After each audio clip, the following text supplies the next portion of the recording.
Okay, I just want to give you guys a little bit of chit chat about polynomials. I know that we've talked about some of this stuff before, but I figured it would be our best bet to revisit it again before we continue down our functions curriculum outline.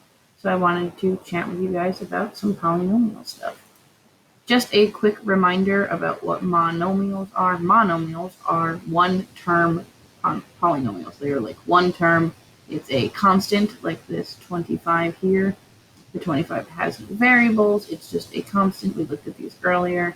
You may have just a variable, like the x. Or you could have things with decimals, with exponents, with division, but they are one term. There's nothing being added or subtracted to any of them. They are just one term pieces.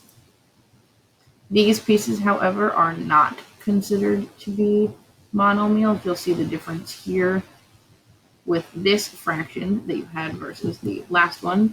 This last one was a being divided by 3, which is really the same thing as 1/3 a, whereas here it's being divided by a variable. That does not make it a monomial. Monomials also cannot have fractions as their exponents or negative exponents. When we put monomials together and we separate them with addition or subtraction, we call them polynomials. You guys have worked with polynomials before, but just wanted to make sure you remember the actual definition of a polynomial. It's a monomial or a sum of monomials that you can have. There's a couple of examples here. To classify polynomials, there are two different ways that we can do that. We can classify them by the number of terms that they have, like a monomial, mono meaning one, with that constant 6, the 2x, or the 7xyz to the second power. Binomials have 2 terms, and trinomials have 3 terms.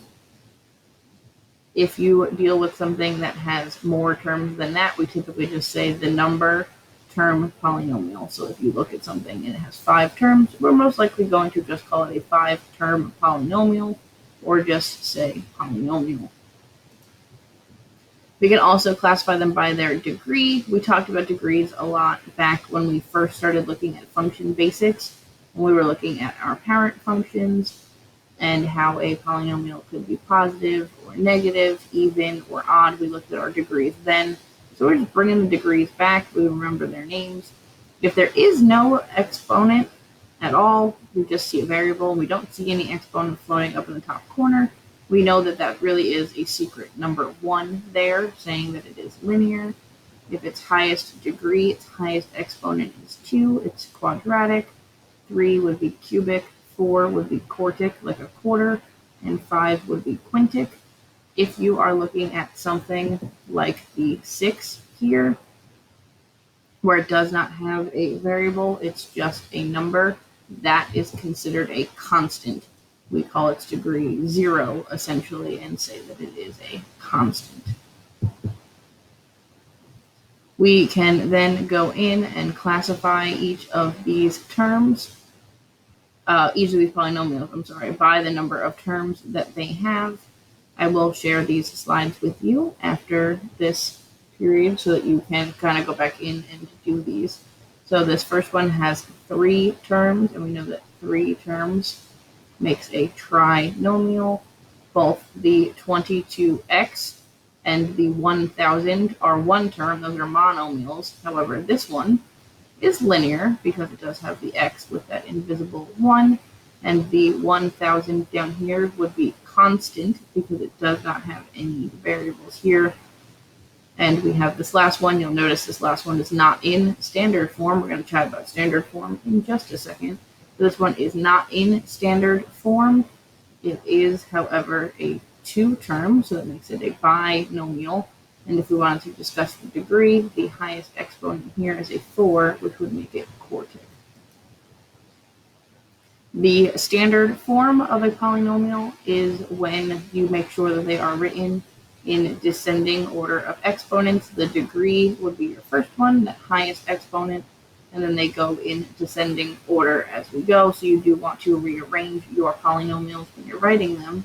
Not necessarily if it does have more than one variable in alphabetical order, but in the order of the exponents so that they are descending, highest to the left and the lowest all the way to the right.